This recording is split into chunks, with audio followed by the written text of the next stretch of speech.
Before my research into detracking, I read Principles to Actions, where we're told that in order to have an effective math program, we must have commitment to access and equity. They claim that a big issue and achievement gaps are the result of a hierarchy of competence. Students who are placed near the top are often given more opportunities to show higher achievement. In order to fix this, we must know the difference between equity and equality. While students should be given an equal opportunity, they all require different services. So is this true? And if so, how is it possible? According to the NCTM president, detracking mathematics classrooms is vital to the success of all students. He sent out a newsletter with a brief overview of a book by NCTM that stated, "In order to shift to a detracked classroom, detracking requires a belief that all students are capable of doing and understanding the mathematics, access for all students to rigorous mathematics, teaching equitably, and an open classroom environment where all students are encouraged and seen as important." A study based in Utah consisted of 3 groups of low-achieving 7th graders who were placed in low-track class, an average track class, and a heterogeneous class. In the end, the students placed in the heterogeneous class showed significant improvement compared to the other 2 groups. Another study I read also came to the same conclusion. Low-level and average-level students showed significant improvement when they were placed in a detracked classroom.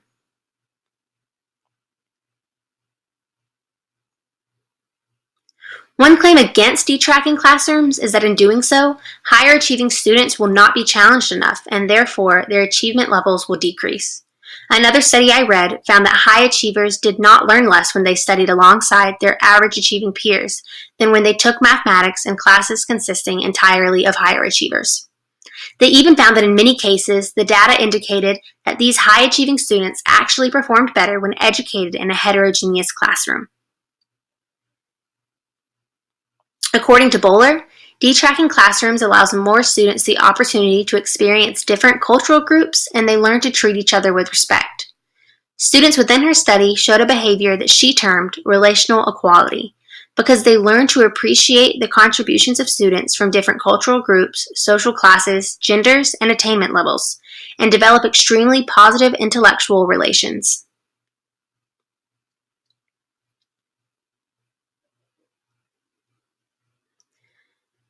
The first method of implementing a successfully detracked classroom is multidimensionality, which is an approach where the expectations of success and failure are modified by creating a more open set of task requirements that allow students to bring to light many different abilities.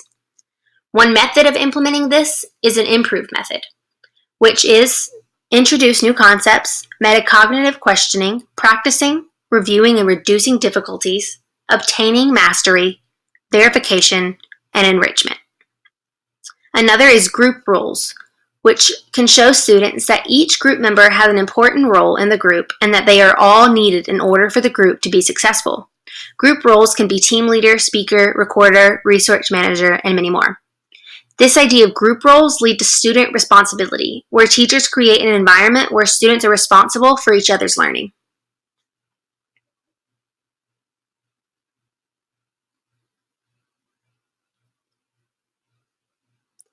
High expectations for all is another method needed. If we're not maintaining high expectations for all of our students, no matter their preconceived ability levels, then we are defeating the purpose of a detracked classroom. Harrison also implements this method by letting all students within his classroom follow the same challenging math curriculum, often using problems from the advanced math book. While the goals were the same, he implemented various methods and ways that students could achieve them.